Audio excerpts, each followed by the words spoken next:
say, give more power to the people.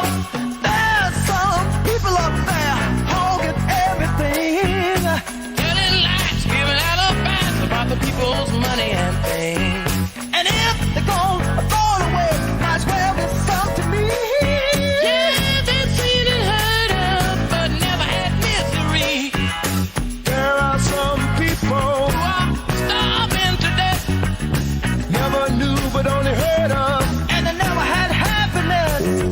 Oh, if you don't have enough to eat, how can you think of love? You don't have time to care. Those crime you're guilty of. Oh yeah. God's sake, give more power to the people. For God's sake, why don't you give more power to the people. Oh, cut just trying to see who's got the power to kill them all.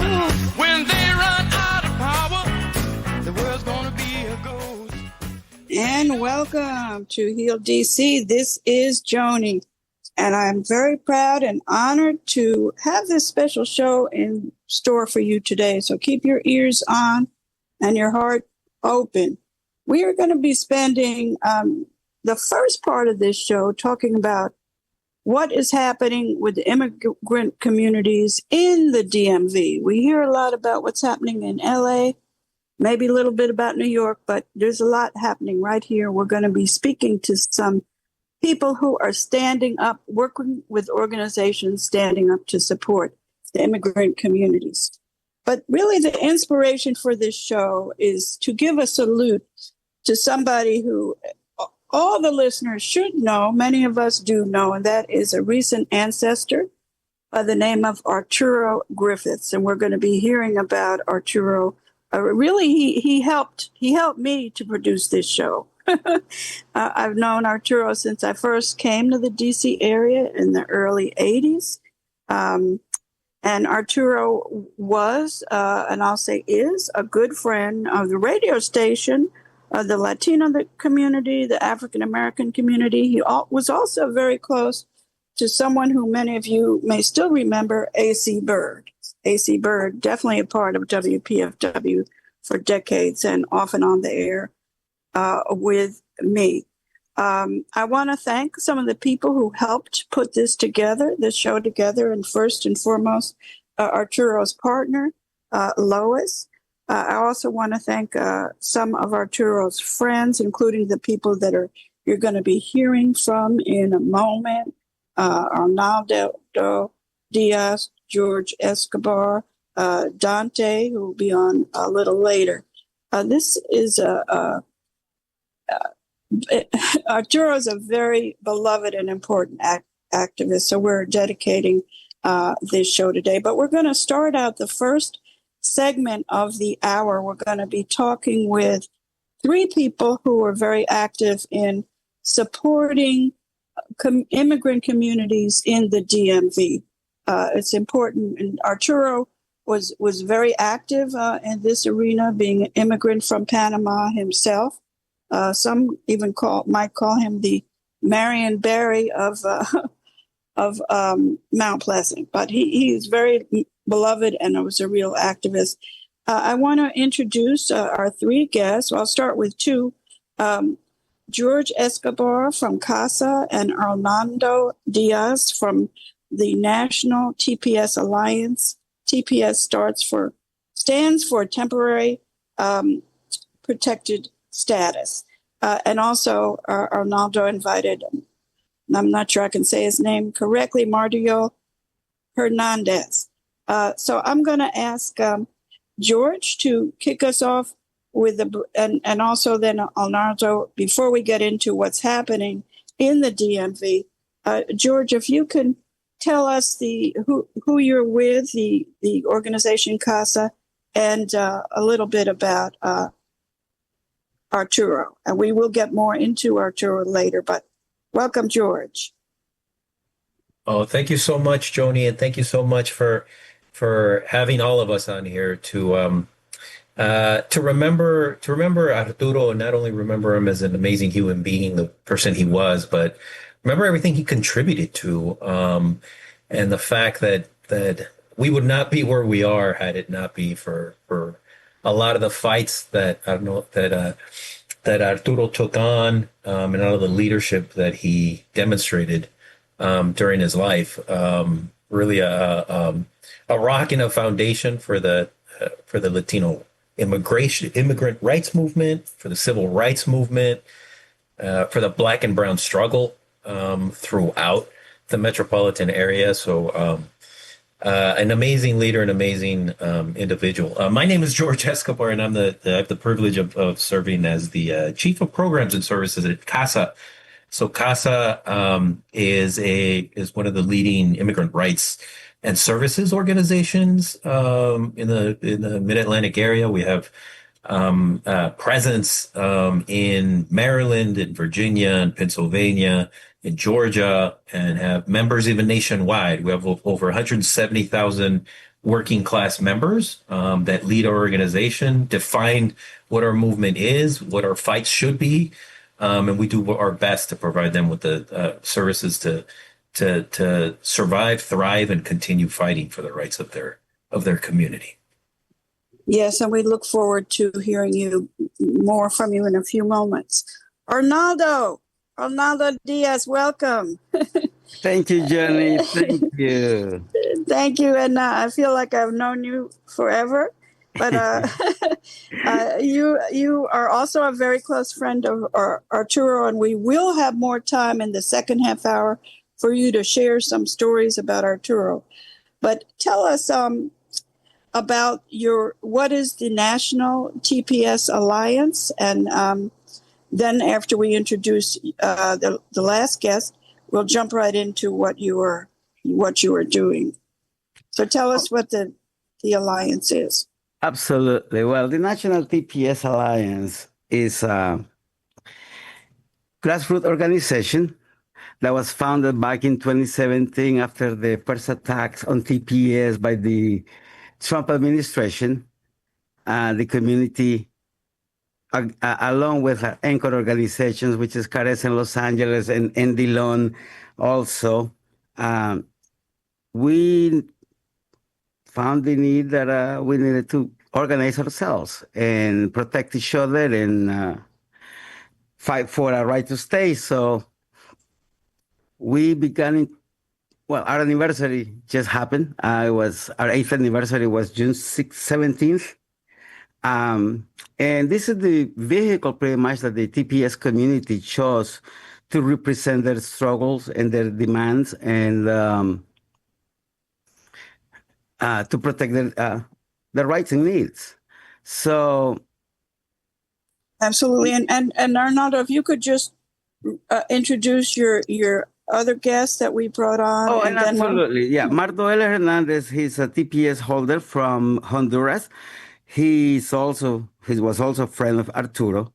And we've been working together with the National TPS Alliance since pretty much the beginning. He's also a member of the executive committee. I'm pretty much one of the 3 national co-coordinators of the Alliance. And we're really glad to be here. So Mardoel, if you would like to introduce yourself and tell a little bit about yourself. Welcome. Yes, hi, good morning. Thank you very much for having us. It is a pleasure to bring the memories of Arturo Griffiths, which we miss him so much in the DC area and all over the country, not just as a leader fighting for the community, but as a friend, as a great human being that we have good memories with him. So all the good memories go to him. We're gonna miss him. We forever.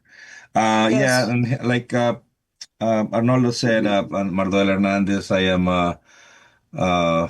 was born in Honduras. I came to DC area and I was granted TPS back in 1999, and then we had the TPS for 18 years until like Arnoldo said, the first attack on TPS back in 2017. And then I found the great family of the National TPS Alliance that was just born about a month ago when I found out about this great community that organized as a National TPS Alliance. And then I've been a member of the great organization of this great family since then, fighting for not just the extensions of TPS, but looking for a permanent status for all the TPS holders. At that time, it was about 450,000. Now it's over 1 million that is still fighting for keeping the extensions of TPS. Okay. Now unfortunately we don't have the time is going to fly by, so I want to make sure that we tell our listeners, because the majority of our listeners it's a blessing that we have the majority as African American listeners.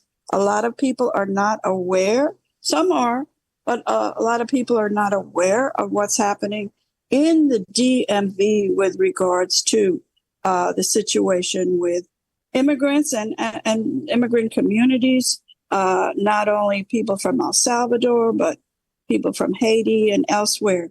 So I'm going to jump back to George and ask George to give us a quick overview of what is happening with immigrants right here in the DMV that many of us do not hear about. For example, I heard that just this past week, there were ICE raids, 2 or 3 ICE raids in the Tacoma Park area. But so if you can just give us a thumbnail view of what's happening right here in the DMV with regards to TPS and the immigrant community and what CASA is doing to protect these communities. Sure. Thank you, Joni. I mean, as Arnoldo Mardoel could testify, we are a community that is under attack currently. It unfortunately right now, it doesn't even matter if an individual has any type of protected status, any kind of immigration benefit that an individual may have that comes from a foreign country is currently being attacked. And there are plans being concocted by the federal administration to make us all undocumented so that they can expedite our removal, right? We've seen that through going after undocumented immigrants has always been something that this Trump has said he was going to prioritize, right? That whole thing about going after violent criminals in the immigrant community, we all know at this point, hopefully all of us listening on this broadcast know it was all a ruse, right? The immigrant community does not, you don't find incidents of violence and incidents of criminality in the immigrant community in a disproportionate number that's different from the community at large, right? From folks that have papers and folks that are citizens. As a matter of fact, the immigrant, if you look at the statistics overall, crime and incidences of criminal behavior, et cetera, or convictions within the immigrant community, no matter the immigration status, is actually lower than the rest of the community, right? Yes. That was always a way to racially, portray us, right? Yes. So what's happening? Yes. I'm sorry to interrupt you, but I want to make sure you talk about, a lot of our listeners do know in general what you're saying, but I think people do not know what is happening in D.C., Montgomery County, Prince George's County. So I'm going to ask you to. No, exactly. So that is the next step, right? Mm-hmm. First, you have to convince the public in general that these are bad people, right? That these are criminals.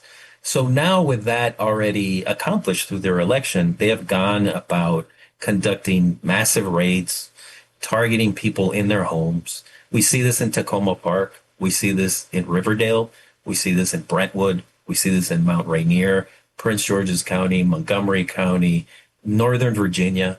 The statistics right now are pretty depressing. If you see the number of raids that are happening in our community, and everybody is afraid. Our immigrant community is afraid to go outside, right? Because what we're seeing is ICE, and there's videos of this, and I invite people to see this online as well, right? What ICE does is they show up in unmarked vehicles. A lot of times, not fancy SUVs, not unmarked, fancy SUVs, but sometimes like literally minivans, right? Minivans that have the tinted windows that look very common in the communities where they patrol. And before you know it, a patrol of 6, 7, 8 armed men with machine guns covering and masking their faces will nab people off the street as they're going to work, right? That's when we talk about raids, like that's what it looks like. It's literally a kidnapping on the street, where folks get detained, processed, and their goal is to deport them as fast as they can. You all may be familiar with the case of Kilmar Abrego Garcia. Yes. Kilmar was a member of ours, right? This was an individual that had received legal services from CASA 5 years ago. He had received protection from deportation. He had papers, in other words. He had his work authorization, just like we heard Mardoel right now talking about TPS. His protection was a little different than TPS, but it was nonetheless protection from deportation, gave him work authorization. He got a union job. Yes. Right, as a sheet metal worker, right? And he had a lovely house. He has a lovely house in Prince George's County with his wife, who is a U.S. citizen. He has 3 children, one of which is shared with his partner and an American citizen. And he nonetheless, in March 17th, got nabbed off the street, just as I described, by masked individuals in front of his kid, and was detained. And within 72 hours was on a plane, taken to one of the most notorious, not only deported to the country that he had protection from being deported from, but he was, without committing any crimes whatsoever, he was transferred to one of the most notorious prisons in the entire world, the Seacoast prison in San Salvador, right? And right now we're still fighting that case. We have successfully been able to return him after multiple legal battles that went all the way to the Supreme Court. But we're still struggling to get him reunited with his family. And this is an individual who was totally targeted, right? And his name was, thrown across the media. He was accused of ridiculous things. He was accused of killing people in Mexico, of being a gang member, something that it was never proven he ever was. You had President Trump trying to interpret what the tattoos that he had on his hand, which had nothing to do with gang affiliation. Yes. And I'm sorry, George, to interrupt you, but this what you're talking about has been, I'm sure many of our listeners has heard of this case. It's been on Democracy Now! It's been widely published, but we haven't heard about some of the other people. I'm glad you mentioned him. I want to say that, of course, the union, the labor movement has been standing up for him. The Metropolitan Washington Labor 100%. Council with Sam Epps, who's been a guest on this show, is standing up for him. But I want you, because we're going to quickly be running out of time, I want you to share with the listeners what communities, first of all, what other communities. We know that people from El Salvador, but I understand it's people from Haiti, and just maybe list some of the other communities. And also, before we jump to Arnoldo, tell our listeners what CASA is doing to protect and support these immigrants. Absolutely. Thank you, John. Sure. And I'll try to be brief. I get really passionate about this topic. I as hear we all you. do, I wish right? we had more time. We all do. We all do. It's hard to be brief, but I will try to. No, obviously this, and as I mentioned, this is an attack on all the immigrant community. I'll focus in on one particular community that is very tragic and that he's targeting right now, and that's the Cameroonian community. Many of us know there's a lot of West Africans in the metropolitan area that live here, many of whom are actually from the country of Cameroon. Cameroon is both an English and a French-speaking country. They, thanks to their leadership within CASA, we worked with the administration during the Biden years to grant them TPS, just like the Hondureños, just like the Salvadorans. we were able to win temporary protected status, which is a protection from deportation and a work permit for this community of Cameroonians, which has a large population in Montgomery and Prince George's County, in DC, in Baltimore, Northern Virginia. And what we just saw is the administration just recently announced the withdrawal of TPS. So this is what the administration is trying to do. They're trying to make us all undocumented so that then they could target and deport us all, right?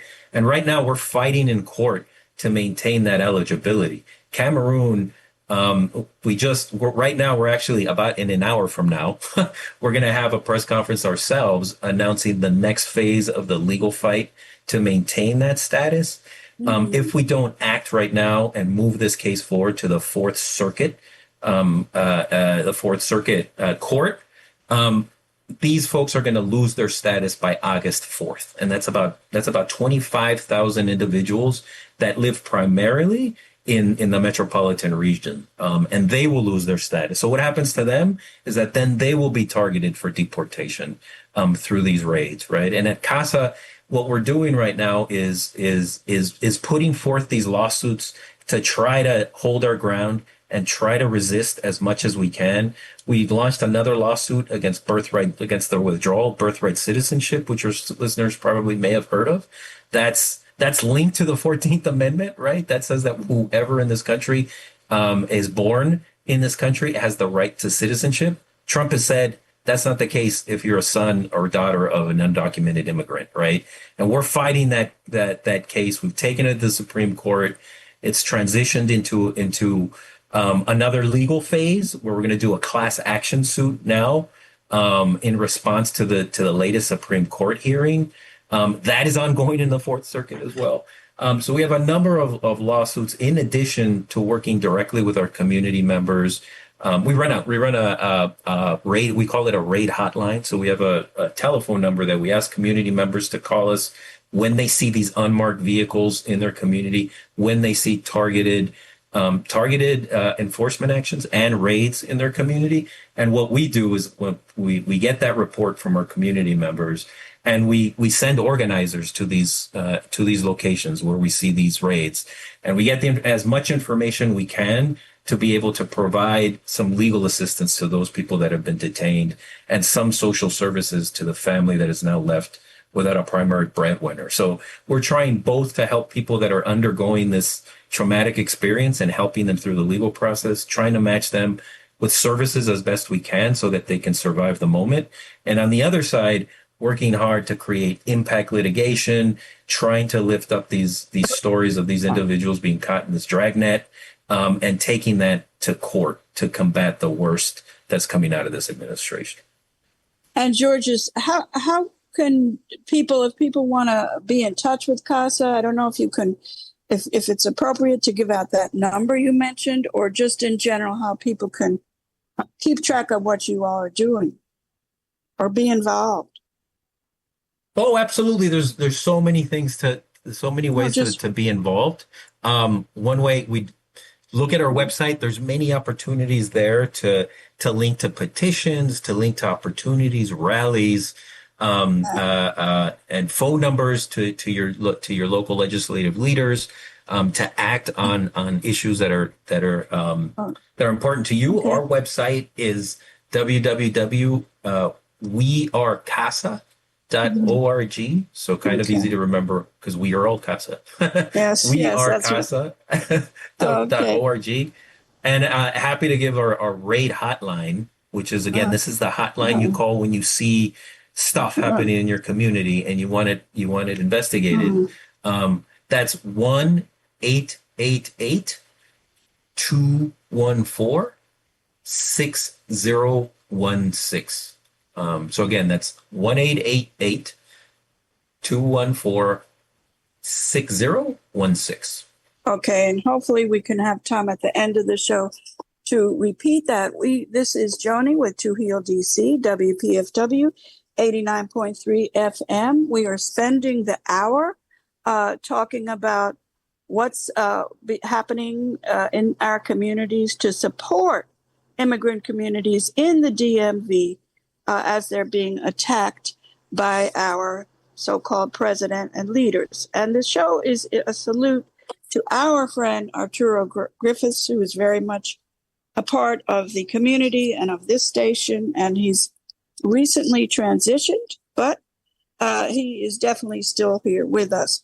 I want to bring on now Arnoldo Diaz. Again, Arnoldo, welcome, and tell our listeners, maybe in give yourself about 5 minutes, tell our listeners what TPS, the National TPS Alliance, is doing in D.C., in the D.C. area, and then we can also later, either now or later, jump to what you're doing. I know you're going out to L.A. today, but give our listeners an idea of what you guys are doing here.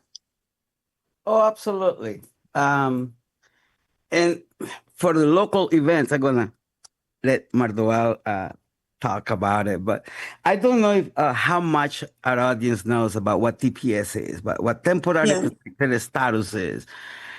It was a program that was passed in legislation back in 1990, and it pretty much began because of those of us who came in the 80s to the United States. Were political refugees. However, the U.S. government did not recognize us as political refugees, and asylums were being denied left and right. Fortunately, I was one of the few that was actually granted after 4.5 years of fighting in courts. But the rest of the community kept on being deported. I mean, we Cares in D.C. at the time, because it was the first Cares we had. We recorded over 1,500 people that were killed just after deportation.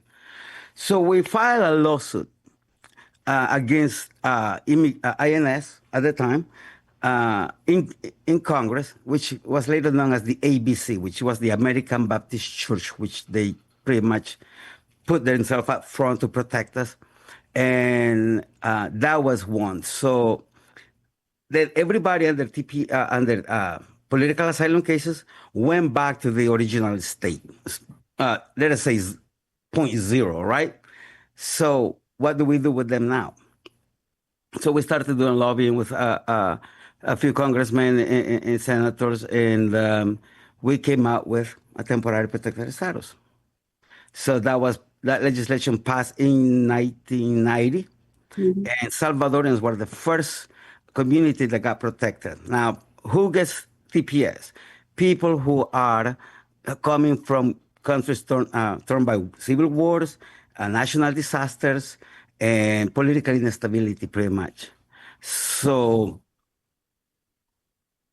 so that's how TPS started. Now, later on, we continue our fights. We got NACARA. We were able to protect all these people.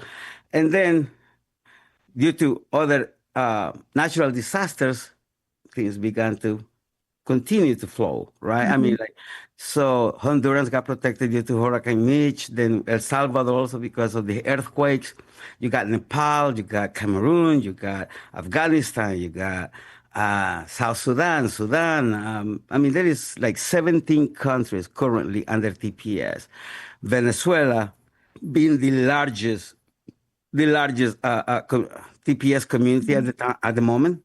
Is around almost 700,000 Venezuelans under that program, which were the first community that Trump 2.0, as I call it, attacked. Because the first time it was against Haiti, then it was, I believe it was Haiti, then it was Nepal, I think.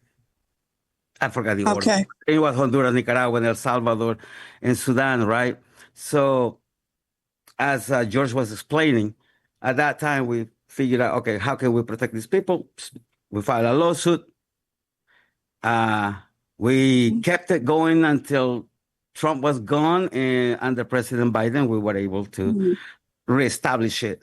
And then, of course, we get to Trump against with tax. So that's pretty much just briefly what. Yes, and Arnoldo, we're going to take a little break now. We're going to hear a little piece of music that some of our listeners may remember from the 1970s, from the Fifth Dimension, called The Declaration. We'll be right back.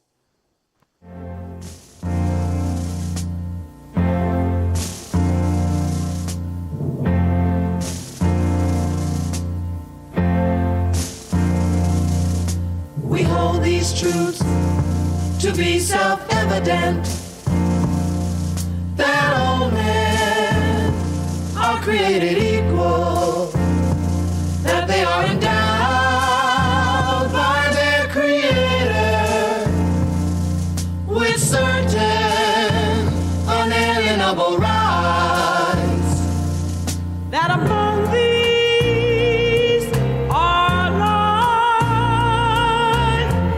liberty, and the pursuit of happiness.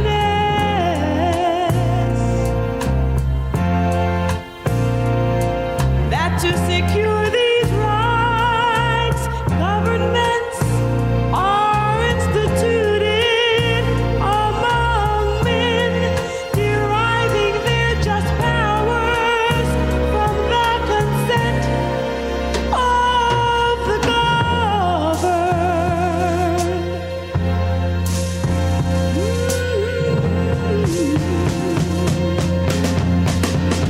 That whenever any form of government becomes destructive of these ends, it is the right of the people to alter or abolish it and to institute new Yes, and although that song came out in the 70s, it's certainly relevant today.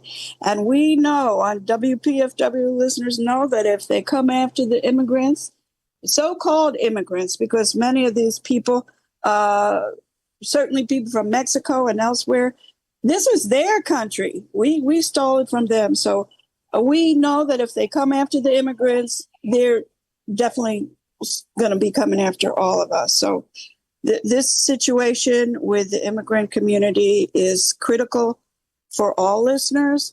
And again, this show is dedicated to Arturo Griffiths. In a minute, we're going to hear from a couple of Arturo's close friends. I'm going to introduce Tony Stamp in a moment, who knew Arturo since they were young children.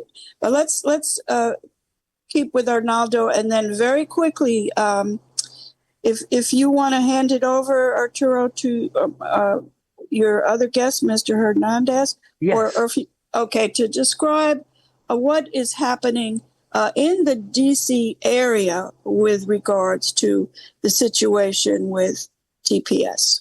Before we go into the DC area, I just wanted to, as you were saying earlier, I'm leaving today, right? This week, Wednesday, we're having a hearing before the Ninth Circuit Court. Pretty much is the appeal made by us because of the decision that the Supreme Court took the last time, last March, last month, against our Venezuelan communities. So we're going to be having 3 hearings this month. One is this one, the appeal on the 16th. Then we'll have another hearing on the 29th, which is to hear the arguments about determinations for Honduras, Nicaragua, and Nepal. And then on August 1st, we're asking Judge Chen to make a final decision on the TPS situation for Honduras, for Venezuela. But locally, we're doing. Wait. Before you go to local, will we be able to find out about what's going on with what you just absolutely. described? I mean, we're going to be transmitting everything live through Radio Jornalera. Okay, but you need to speak Spanish, or is there? Do you have a website? No, actually, no. The press conference will be in English. So will all the debriefings from the attorneys that are gonna be talking on it. Then in the afternoon, we're also going to have, after the meeting, another debriefing specifically by the plaintiffs and in the attorneys as well. We're going to have another live Facebook Live meeting. And the transmission will be through Radio Jornalera. But can they find out through National TPS Alliance? Yes. Or Yeah, they can go into our website to the National TPS Yeah, I Alliance. think that would be easier for our listeners. National TPS Alliance, and we will repeat that at the end of .org. We're going to repeat that. We're going to jump to Mr. Hernandez, but I want to now we're going to take some time during this segment for you all to share, and we're going to bring Tony Stamp on as well. One or two stories about Arturo and how you met him. Sir Arnoldo, can you just briefly, I'm sorry we don't have more time, briefly say something else about Arturo Griffiths and how you've worked with him?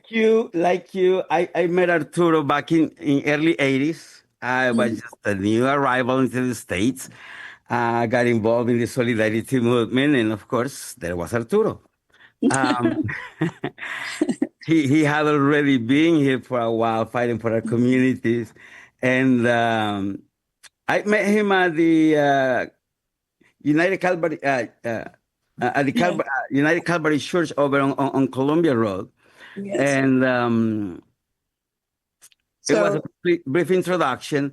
But after that, we started to work together in a lot of other things. I mean, lately, the last things, I mean, he was very involved with me in helping us out with the National TPS Alliance. I mean, he was always... Yes, and he did many things that even I didn't know about, which were quite historic in terms of the Latino community. But just in a minute, because we only really have about 10 minutes left. So I'm sorry to be this way, but no, it's okay. One more point, and then I want to move into Mr. Hernandez and George, and also Tony Stamp. So briefly, one more comment about Arturo Arnoldo. Well, no, he was very involved, as I was saying, with the TPS struggle. I mean, he was helping us out, getting us connected with everybody that he knew. And he was also always took charge of getting all of our permits for our marches and rallies and civil disobediences and whatever. We used to spend hours fighting with park police. Okay. And that's what Louis was like saying always, hey, you know what? It was hilarious for him. Yes, I know. So to watch us fight. I'm sorry. No, Arturo it's always been a great friend. I mean, he always welcomed us in our house. Actually, we had we went camping with all the our community for the TPS community in his house that he graciously both of them gave to us so that we can come and have our meeting for over there. And they were always, I mean, he always has his arm open to all of us, and we miss him a lot. Yes. In fact, the card I have, he gave it to me so that I can continue doing our TPS work. Yes. I mean, he was a man of a big heart. Yes, and a man of the people, and he was. We will say he was I'm going to say he is. He was, and he is a revolutionary. So I'm going to, I'm sorry. We're going to be running out of time. I need to give everybody a chance to, Tony Stamp, do you want to jump in now? Tony grew up with Arturo in Panama. And if he doesn't jump in right now, Tony will get... I'm here. You there? Yes. You want to welcome. And, of course, you're also part of the PFW family. Tell us briefly about Arturo and your friendship with him for over many years, or whatever you'd like to share.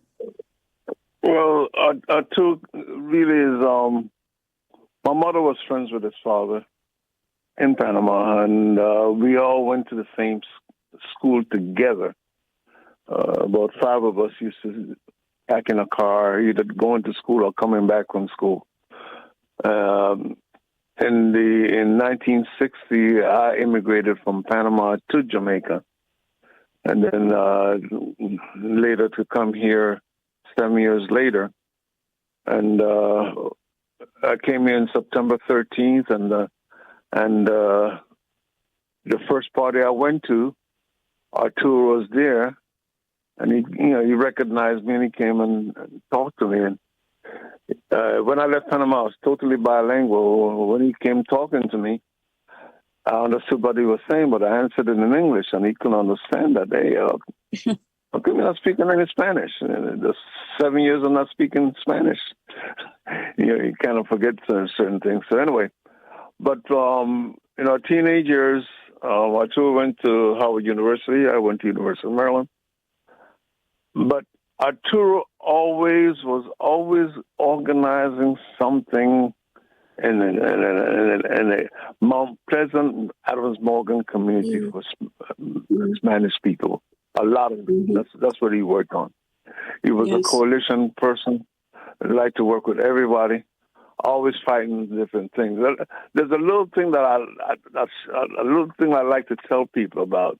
When I came here in '67, okay, most of the Latin community was really Cubans, Dominicans, Puerto Ricans, and most of the other countries were very small. Even the Panamanian community was very small. When stupid Reagan got elected, he decided he did not like that, hey, Nicaragua had an election and did not elect people that the United States want. And he started that, and he started the Iran-Contra war and all that stuff. That's when, this is a blowback from that. All the mistreatment that's been going on in Central Latin America. And they introduced guns into those all our countries, and that caused people to have to leave and come here. So the immigration problem started with U.S. lousy foreign policy against Latin America. Yes. And one thing that Arturo did, it was a local problem, but it was an international problem, and he was always organizing. And Arturo believed that don't fight things individually. We have to do things as a coalition of people. Yes. If we don't have money to fight, and guess what? We have to get the numbers of the people for us to fight. So, but a lot of people do not relate what's going on in the Latin community now, nationwide, or what caused it. Because everybody was happy in their own country. We didn't want to come here. But all the things that happen is usually U.S. policies affecting our countries. Yes, absolutely. And Tony, I'm sorry to keep moving on. I'm going to ask you to come back at the end of the show, which in a few minutes, to introduce our outro song by Ruben Blades. I know that Arturo was always loved him. And I want listeners, a lot of listeners do not know Arturo Griffiths, but some of us do. He was and is very much a part of WPFW. He was one person that was always connecting the African-American communities, the working class communities with the Latino communities. He was an organizer and brought people together. Okay, I'm going to ask George to briefly tell us about your work with Arturo and the however you say it, United Workers, the Trabajadores Unidos. That's right, Jody. Yeah, and I think that specific example kind of really outlines a lot of what Tony and Arnoldo just talked about, right? Arturo was just, so number one, the guy was an incredible Renaissance man, right? Not only was he a fighter for social justice, the guy the guy helped found the DC Latino Festival. He was an incredible musical talent and an appreciator of the arts, right? But the way I first engaged with him was like sometime in the early 2000s. I was working with the day labor community that primarily at that time hung out around the Home Depot in Rhode Island, Ward 5. Right, and still are there today and being subjected to violent ICE raids. But back in those days, we were working on a project to organize the day laborers, something that that I learned from, and then took and continue to learn about as I transitioned into CASA. But back in those days, I was working in the city, and we worked. There was a coalition of us folks working with those workers.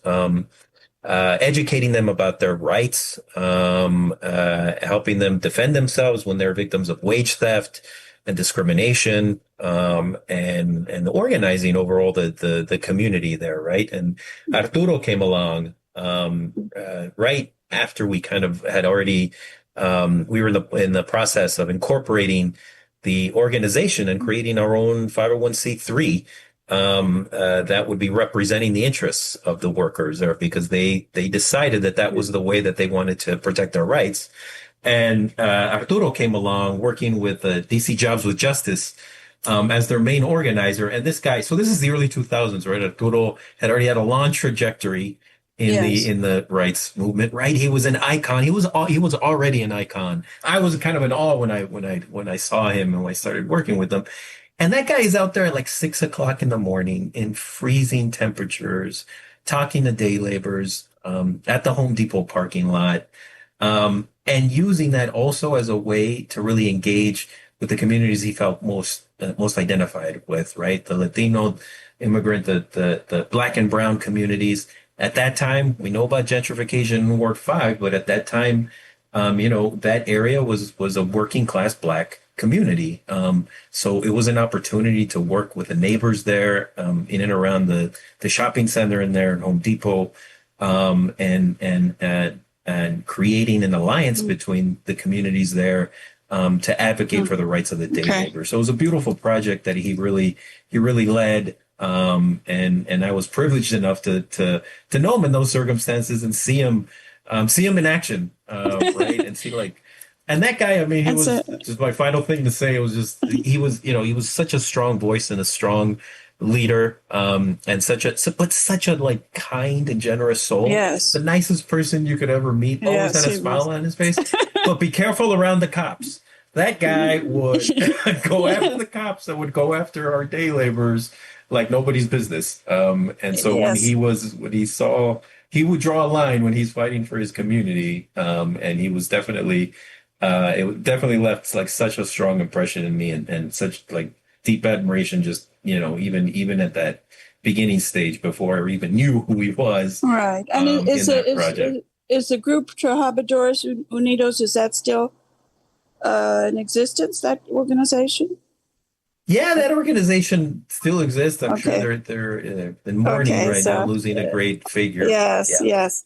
And let me also bring on another very special person, and that is Dante. Dante has been on this show before. He's an activist in the community, a federal worker with the Federal Unionist Network, and much, much more. But Arturo was, and Dante is a young person. We consider him young. And Arturo, he was his mentor. And I'd like Dante to just jump on and say a few words about what Arturo has meant to you.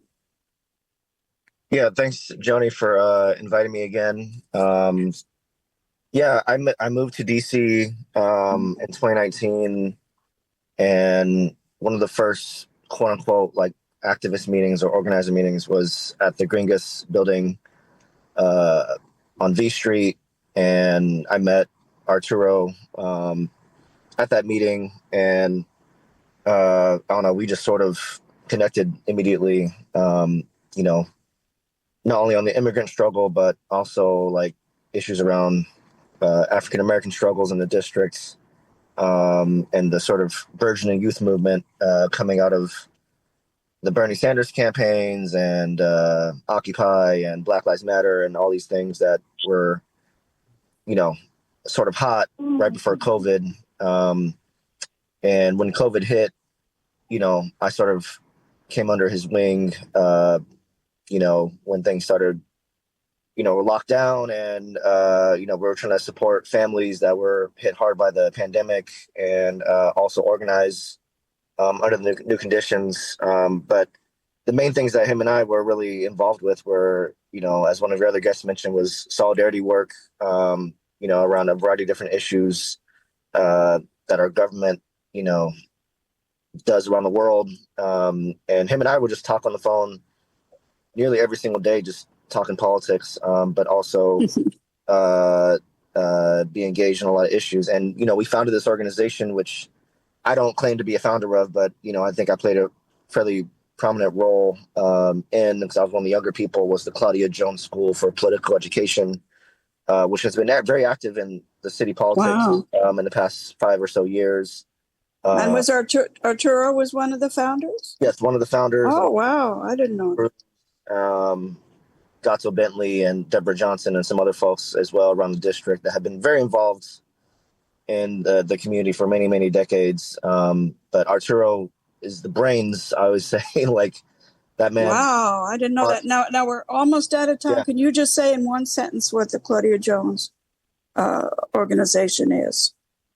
Yeah, so Claudia Jones School is named after Claudia Jones, who was a working class communist immigrant to this country from Trinidad, and she was deported under the McCarthy period in the 50s. So what we've been trying to do is uplift her legacy, connecting the struggles of Black women, immigrants, and international solidarity, and educating the working class of the city, and put people into action on these issues. Yeah, so that's very important for listeners to know that Arturo Griffiths was one of the founders of the Claudia Jones School. That's why we want to keep Arturo's spirit alive here on WPFW, because he was very much a part of it.